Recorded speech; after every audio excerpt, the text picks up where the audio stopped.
Buenas, muchas gracias por la presentación. Como ya han dicho, voy a explicar las ecuaciones en Q diferencias y el polígono de Newton o la aplicación del polígono de Newton a las ecuaciones en Q diferencias. Para empezar, el operador en Q diferencias es un operador sobre funciones, un operador funcional. Siempre trabajamos sobre el cuerpo complejo. Funciones de una variable compleja, si le aplicamos el operador que vamos a llamar sigma, consiste en algo tan elemental como sustituir la variable z por la variable z multiplicada por un coeficiente complejo que llamamos q. Por lo general Q tiene módulo distinto de 1 y vamos a suponer que es de módulo mayor que 1, pero esto es irrelevante hasta el final de la charla. Este se llama el operador Q diferencial o en Q diferencias y su iteración, aplicarlo sucesivas veces, en lugar de utilizar sigma, por comodidad para toda la notación vamos a utilizar el subíndice i, si i es la variable que queremos resolver. Sigma aplicado i veces a una función lo vamos a llamar y sub i. I latina, i latina. Esto es el operador Q diferencial aplicado a funciones de una variable compleja. Una ecuación en Q diferencias, siempre vamos a suponer que es algebraica, es un polinomio en la variable z y las variables i0 y n, que son variables funcionales. Queremos encontrar una función f que satisfaga este polinomio. Cuando al sustituir f por i sub 0 ponemos la propia f por i sub 1 ponemos sigma de f, y en i sub n es sigma n veces de f. Al sustituir queremos obtener 0. Eso es lo que llamaremos una ecuación en Q diferencias algebraica. Como veis, parece que no tiene mucho que ver con las ecuaciones diferenciales, pero de alguna manera se puede relacionar, alguna manera que no voy a explicar, este operador con un operador, vamos a llamar casi diferencial o parecido a diferencial. Este tipo de ecuaciones aparecen de manera natural en el contexto combinatorio. Tampoco voy a entrar en el asunto, pero el ejemplo más corriente, natural, estándar de ecuación en Q diferencias es esta ecuación, f de z igual a 1 más z, f de z, f de qz, que si lo escribimos con esta notación, pues es la f de z es i0, esto es una constante, la z es un elemento del cuerpo, f de z es i0 otra vez, f de qz es aplicar sigma a f, es i sub 1. Esta ecuación se llama la ecuación de Q catalán y es la transformación natural de esta ecuación que escribo aquí, f de z igual a 1 más z f cuadrado de z, que es la que da lugar a lo que se llaman los números de Catalán, que son números que aparecen en la combinatoria en muchos problemas naturales de combinatoria. Bueno, la extensión natural a las ecuaciones en Q diferencias es esta, por un motivo de utilizar Q como un parámetro en unos problemas combinatorios también. No voy a entrar en ello, pero siempre que echemos las cuentas que vamos a echar, tened en cuenta esta ecuación para entender cuál es el problema al que nos estamos enfrentando. Ahora, ¿qué es una solución de este problema? Como siempre, en todos este tipo de problemas, uno puede plantear el asunto de manera abstracta con funciones o de una manera más concreta, con series de potencias. Nosotros siempre vamos a trabajar con series de potencias y vamos a buscar soluciones de esta forma. Sumas formales de c epsilon z elevado a la epsilon, donde el único o la única imposición sobre esta expresión es que estos subíndices, o por tanto los exponentes, lo que se denomina el soporte de la f, estén bien ordenados en principio. Esto es lo que se llama una serie de Hahn, una serie de potencias en la que los subíndices están bien ordenados. Fijaos que esto es mucho más general que una serie de potencias ordinaria y más general que, por ejemplo, una serie de Logan. Series de Hahn. Pero, y esto es muy importante, nosotros partimos de una ecuación algebraica, un polinomio. No partimos de una expresión en principio más complicada, sino de un polinomio algebraico para nuestra ecuación, como este. Aquí, como veis, no hay exponentes raros. Por tanto, buscamos una serie de Hahn que cumpla esta ecuación al sustituir, ya digo, I0 por la serie y n por la serie a la que se le ha aplicado sigma n veces. Como veis, esto tiene mucho que ver con la idea de función generatriz en combinatoria. En el fondo, lo que estamos buscando es una serie de potencias que luego utilizaremos para estudiar la combinatoria de un determinado problema. Así, por tanto, si I0 es la serie de potencias, ¿qué es I1? Pues, como tengo que sustituir z por qz, I1 es la misma serie de potencias, pero cada coeficiente multiplicado por q elevado a la epsilon. Al aplicar n veces es la misma serie de potencias, pero cada coeficiente por q elevado a la n por epsilon. Importante, el operador sigma afecta a los coeficientes, pero no afecta al exponente.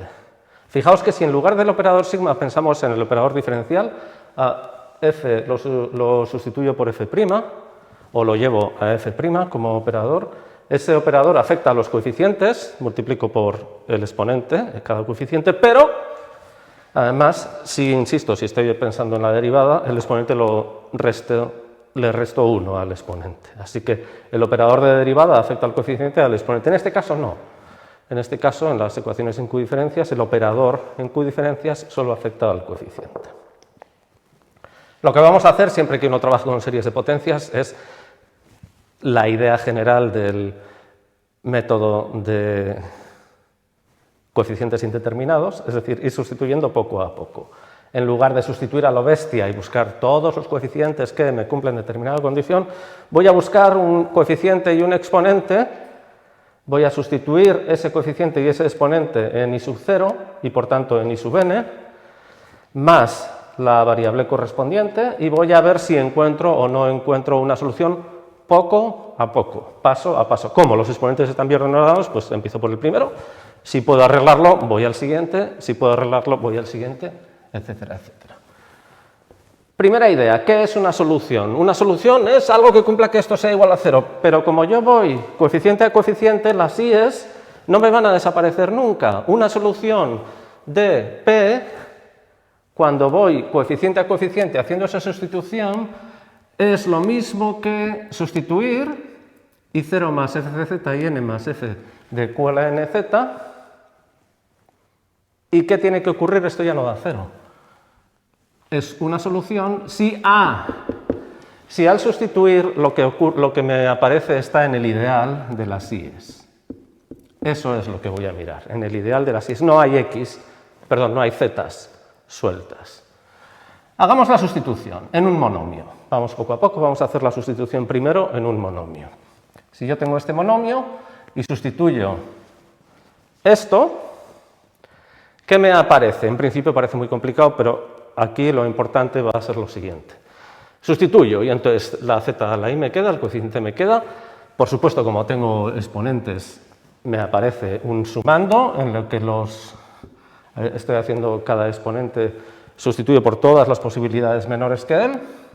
Me aparece el número combinatorio correspondiente, me aparece, ahora, cuidado, el coeficiente, pues tengo que multiplicarlo aquí, multiplicarlo aquí al exponente que me quede. Me aparece la q elevada, fijaos, ahora ya no tengo que tener mucho cuidado porque las jk son menores que las jk, entonces las q elevado a la j1 más n por jn, ese es un valor muy importante, por la z elevado a la traza de las yotas, y ahora esto es el binomio de Newton por las I0 a lo que me corresponde, lo que me resta. Bueno, parece un lío, pero no es para tanto, puesto que yo quiero que sea una solución. Cuando yo estudie cada monomio, lo que voy a buscar no es toda esta expresión, sino que me desaparezcan los términos que están con solo zetas. Quiero que el término sin i's sea 0. ¿El término sin i's qué expresión tiene? Bueno, el término sin i's ya tiene una expresión más concreta, más sencilla, más manejable. Las zetas están elevadas ahí más j0, jn es la traza de este exponente. El coeficiente está también elevado a la traza y ahora cuidado con las q's están elevadas justo a algo que no es la traza, sino que es la traza pesada. Es 0j0 más njn. Ese número, ya he dicho, es muy importante. El que me va a interesar, dado este monomio, para buscar una solución, es este monomio que me queda. O si queréis el coeficiente. Yo voy a querer que este coeficiente sea 0. Dicho mal y pronto, porque no solo voy a estudiar monomios. Esta ecuación tiene más de un monomio, por lo general. Fijaos que I más J0, Jn por epsilon. Esto es una valoración asociada a las I's y a las J0, Jn. I's, J0, Jn. Y J0, Jn, epsilon. Es una valoración asociada de alguna manera al epsilon y a estos monomios, o exponentes, si queréis. Todos estos pares, I y la traza de las J, están en n cuadrado. Si yo me fijo en un punto, voy a coger una tiza. Si me fijo en un punto, el punto del monomio, ¿qué ocurre cuando hago la sustitución? Fijaos, aquí va bajando esta traza de 1 en 1 y esta se va desplazando. Aquí ha habido un pequeño error, que me he olvidado del epsilon. Cuidado. Por cada uno que bajo, aumento epsilon. Por cada uno que bajo, esto es epsilon, esto es epsilon. Y lo que ocurre es que para el monomio m que estaba estudiando, la sustitución produce puntos aquí, aquí, aquí, aquí y aquí en una recta que, ojo, puntos siempre debajo de m. ¿Qué punto es este? Insisto, es este punto, el que corresponde a I y la traza de J. Punto m. Están los que están por debajo, desplazados epsilon cada vez. Esto es lo que llamamos la recta de copendiente epsilon, o si queréis, dependiente menos 1 partido por epsilon. Para cada monomio, la recta de copendiente epsilon, o sea, la recta dependiente menos 1 partido por epsilon, y lo que está por debajo. Seguimos después de la pausa. Estábamos con la recta de copendiente epsilon, o dependiente menos 1 partido por epsilon, y cada punto hacia abajo. Vamos a suponer ya que hemos encontrado una solución. Z epsilon, C de epsilon, Z a la epsilon, más algo de orden más pequeño que Z elevado a la epsilon. Y realizo la sustitución. Fijaos que mi polinomio P me dará lugar a un mogollón de puntos correspondientes a cada monomio. Y lo que estoy diciendo es, cuando hago esta sustitución, cada punto hace aparecer puntos en la recta correspondiente de copendiente menos 1 partido por epsilon. Pero yo estoy diciendo que esto es una solución. Solución quería decir que al sustituir todo me quedaba en el ideal I0 y n. El ideal I0 y n, cuando yo dibujo los puntos aquí, el ideal I0 y n, si esta es altura 1, son los puntos del plano que están en 1 o más arriba. Por tanto, si esto es una solución, para empezar, desde luego, este elemento es 0.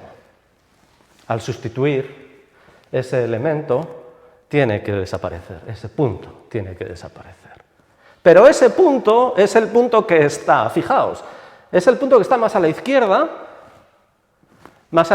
este concepto es muy importante, más a la izquierda, donde en el lado dependiente epsilon.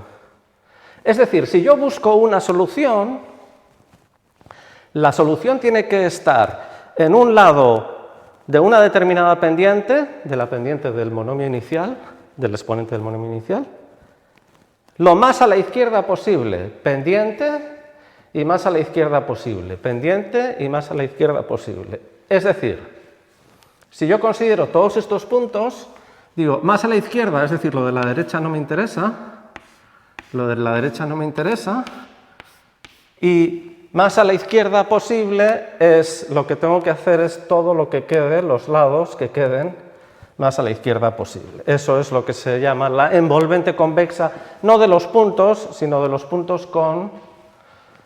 En cada punto pongo un segmento que va hacia el infinito, hacia la derecha. Y construyo la envolvente convexa de eso.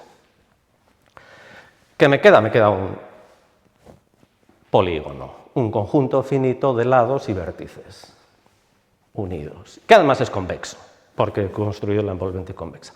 Este polígono, que es el borde de lo que podríamos llamar la nube de puntos, el borde convexo de la nube de puntos, la envolvente convexa de la nube de puntos lleva hacia la derecha, es lo que se llama el polígono de Newton de mi ecuación P. En realidad deberíamos llamarlo polígono de Newton-Poisson, porque realmente la idea de generalizarlo a todo tipo de series de potencias algebraicas es de Poisson, pero Newton-Poisson. Fijaos que aquí hay una idea o una relación muy grande con la noción de valoración, lo más a la izquierda posible, el mínimo, las exponentes, las pendientes, los lados, los vértices. Este peso, 0J0 más NJN, esto es importantísimo para las ecuaciones en Q diferencias. Este es el polígono de Newton, de nuestra ecuación. Y fijaos, si yo busco una solución, lo que quiero es que al sustituir, perdonad, si me pongo en este vértice y tengo aquí un lado, si yo sustituyo y busco epsilon que corresponda a este lado, pues que al caer aquí eso me dé 0, o puede ocurrir que, dado un punto, haya muchos epsilons para los que eso sea 0. Lo vamos a ver ahora. Consideremos ahora este ejemplo de polígono de Newton con 1, 2 y 3 lados. Y vamos a coger este punto de aquí, por ejemplo, vamos a llamarlo Q. Fijaos que en Q puede haber muchos monomios de P. Puede haber muchísimos monomios de P. Entonces, si llamamos PQ a la suma de todos los monomios que corresponden a ese punto, hay dos, dado Q, nos fijamos ahora en Q, en uno de los vértices. Hay dos posibilidades. Tomemos un monomio inicial para ver si nos sirve o no como inicio de una solución. Supongamos que epsilon corresponde al lado este, al lado de Q, al lado en el que empieza en Q, el verde. La condición que tengo que poner en C epsilon, el epsilon ya está fijo porque esa pendiente es única, es la del lado. La condición que tengo que poner en C es que al sustituir me dé 0. Pero esa sustitución que hemos calculado antes, es un polinomio en C. La Q es un número fijo, las M y J son de la ecuación, los epsilon me vienen por aquí, por la pendiente de este lado, por tanto lo que nos queda es un polinomio en C y tendré una solución que empieza de esta manera si C es una solución de este polinomio. A este polinomio se le llama polinomio inicial del lado de pendiente epsilon. ¿Puede haber una solución con esta pendiente? Cojo el polinomio inicial de ese lado, correspondiente a la pendiente de ese lado, y miro. ¿Cuántas raíces tiene? Puede que sea constante y no tenga raíces. Entonces no. Pero por lo general tendrá algunas raíces. Sustituyo y ya veremos qué pasa. Pero puede que yo me esté fijando solo en el vértice Q. Fijaos, en el vértice Q, si yo sustituyo sin más, me aparece esto.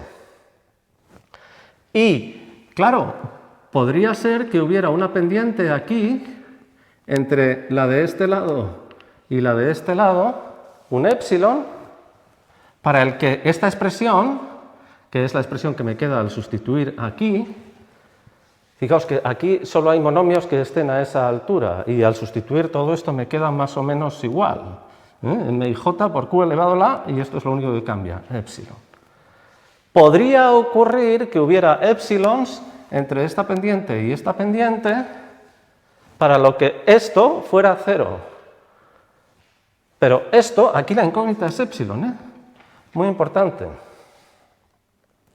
Si queréis, en realidad la incógnita es Q a la epsilon, la podemos llamar T, y lo que me aparece es otro polinomio distinto, que es el polinomio asociado a un vértice del polígono de Newton, que lo llamamos polinomio indicial.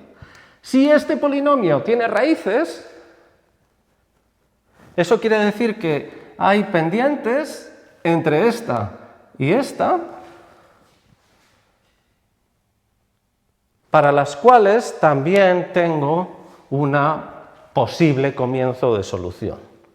Así que, dado el polígono de Newton, ¿cómo puedo saber yo si hay posibles soluciones? Pues solo hay dos posibilidades. o los exponentes corresponden a un lado y entonces busco coeficientes que sean solución, o busco en un vértice pendientes para las cuales esto sea 0, el polinomio indicial sea 0. En ese caso, para esas pendientes, resultará que cualquier coeficiente me sirve, es lo que podríamos llamar una solución, un principio de solución, cuidado, no una solución, un principio de solución dicrítico. El resultado más importante ahora mismo es el siguiente. Bueno, yo ahora ya cojo una raíz bien correspondiente a un lado, bien correspondiente al polinomio indicial de un vértice y sustituyo, que todavía no lo he hecho, sustituyo. ¿Qué ocurre? Este es el resultado quizá más importante de todo el polígono de Newton. Cuando yo sustituyo, tengo el polígono de Newton inicial de P. Sustituyo, digamos, por esta expresión, la I sub 0 más D por Z, la epsilon, etcétera, todas las I sub n's. ¿Qué ocurre con estos dos polígonos de Newton? Veremos la gráfica después de la pausa, pero lo que ocurre es que son iguales si he sustituido para este, ya sea el lado o el vértice, son iguales de aquí hacia arriba. Pero seguimos ahora después de la pausa. Como decía, si tenemos un polígono con estos tres lados y nos fijamos en este vértice, ya sea para pensar en la pendiente de este lado o para pensar en una pendiente entre la de este lado y la de este lado, perdonad, cuando yo hago la sustitución, donde epsilon es la pendiente correspondiente de la que estaba hablando, lo que ocurre, y esta es la clave, es que el polígono está articulado en Q. Todo lo que está en Q y por arriba queda exactamente igual y nos aparece algo aquí a la derecha de Q que no sabemos cómo es, pero por lo menos el primer lado que aparece tiene pendiente epsilon. ¿Podría tener exactamente epsilon? Sí, podría tenerla, pero desde luego no la tiene menor. ¿Y ahora qué? Pues ahora vamos a buscar otro monomio de z elevado a la epsilon prima con epsilon prima. Claro, la serie está bien ordenada, mayor o igual que epsilon. Y por tanto vamos a buscar algo que está en Q, articulado en Q también, o más abajo. En Q o más abajo, en Q o más abajo, en Q o más abajo, en Q o más abajo. Si estoy en Q o más abajo, llega un momento en el que o siempre estoy en Q o alcanzo altura 1 y ya no puedo bajar más. Hay un problema de descenso que tiene que ser finito. Por tanto, si tengo una solución, este es el resultado fundamental que hace que todo lo del polígono funcione. Si tengo una solución, existe un punto que llamamos el pivote, lo digo terminal porque es el último, un pivote a partir del cual todas las epsilon están, todos los lados de pendiente epsilon o todas las pendientes que estoy mirando pasan por Q. Q es el pivote. Eso, que es elemental porque es un problema de descenso infinito que no puede ocurrir, por lo tanto el descenso es finito en alturas, eso tiene unos corolarios importantísimos. No son unos corolarios directos, pero en el fondo son consecuencia de esta propiedad, de la existencia del pivote. Primero, el conjunto de exponentes está en un semigrupo finito generado, es decir, existen unas cuantas mu1, mu_r que corresponden a ciertos exponentes que hemos encontrado, tales que todo el soporte de la serie de potencias está en este semigrupo. Eso quiere decir, es muy importante, que ya no estamos trabajando con series de Hahn generales, estamos trabajando con lo que se llaman series grid-based, basadas en retículos, no retículos, pero más o menos, en mallas. Esto. Siguiente. Como consecuencia, los exponentes tienden a infinito por esto. Por tanto, son moralmente series de potencias que llegan hasta infinito. No se paran, no tenemos series del tipo sigma de z elevado a 1 menos 1 partido por n. No tienen puntos de acumulación en R, en los R positivos. Más aún, si los exponentes fueran racionales, si todos los exponentes fueran racionales, entonces por esta propiedad la serie que obtenemos es una serie de Puiseux, es decir, los denominadores están acotados. Esto es una consecuencia de esto. Una ecuación en Q diferencias algebraica que tenga una solución cuyos exponentes son racionales, automáticamente corresponde esa solución a una curva algebraica, o si queréis, a una serie de Puiseux, como lo queráis, es lo mismo. Más consecuencias sobre convergencia, porque no solo tenemos información sobre los exponentes, que ya es mucho, sino también sobre convergencia. Hay una noción que es la noción de divergencia Gevrey. Ahora vamos a suponer que el módulo de Q es mayor que 1. La divergencia Q-Gevrey, o Gevrey, o como se diga, de orden S, es que si yo ajusto la serie de potencias con Q elevado a una determinada potencia, esta en menos n cuadrado medios por S, eso proviene de manera natural de la noción de ecuación en Q diferencias, tiene su sentido. Si yo ajusto los coeficientes de una manera, me sale una serie convergente. Eso es lo que es divergencia Q-Gevrey de orden S, que está totalmente relacionada con la divergencia Gevrey normal y corriente con factoriales que aparece en ecuaciones diferenciales. Los factoriales aparecen en ecuaciones diferenciales, este exponente n cuadrado medios aparece de manera natural en las ecuaciones en Q diferencias. Bien, es la noción de divergencia acotada o, si queréis, controlada, no acotada, sino divergencia controlada en el contexto de las ecuaciones en Q diferencias. Lo mismo que la noción Gevrey en las ecuaciones diferenciales. Bien, pues el teorema es el siguiente. Siempre partimos de una ecuación de orden n minúscula, algebraica, en Q diferencias, y vamos a suponer que tenemos una serie de potencias. Ahora sí, literalmente una serie de potencias, sigma sub nz a la n, que es una solución. Eso, de alguna manera, si los exponentes son racionales, pues podemos ajustarlo ramificando o como queráis. Lo importante es lo siguiente. Cualquier solución de esta ecuación diferencial que sea una serie de potencias, automáticamente, como mucho, es Q-Gevrey de orden n. El orden de la ecuación diferencial, de la ecuación en Q diferencias, acota la divergencia. Además, si en el pivote, fijaos que en el pivote hay muchos monomios, pueden aparecer muchísimos monomios. Bueno, pues si en el pivote aparece la variable IN, entonces no solo es que sea Q-Gevrey, es que es convergente la serie de potencias, la solución. Más aún, si en el pivote va a aparecer una de las I sub 0 y sub n, bueno, sea la I sub j la máxima que aparece. Entonces la divergencia Q-Gevrey es como mucho de orden n menos j. N, j, pues la diferencia. Y hay más propiedades. Este es el momento de la publicidad. En el archive, o como se diga, podéis encontrar un preprint de José Cano y mío de 2012, en el que hacemos un estudio realmente profundo. Me encanta decir la palabra profundo. Profundo, es profundo. No sé qué significa profundo, pero es muy profundo. De la divergencia y de cómo se aplica. O sea, en este paper sí que, bueno, preprint sí que podéis encontrar una descripción completamente entera o completa del polígono de Newton y cómo se aplica, y de la divergencia de Q-Gevrey, cómo se controla. Y luego este libro, que todavía no está publicado, pero esperamos que lo sea relativamente pronto, con Philippe Barre, Bill McCormick, José y yo, de 2020, que también lo tenéis en el archive. Aquí hay un capítulo entero dedicado al polígono de Newton, en el que todo esto que he explicado está mucho más detallado, hay muchos ejemplos y realmente nos ha quedado de vicio. Espero que os guste. Muchas gracias por vuestra atención y si hay preguntas, de alguna manera supongo que las contestaré.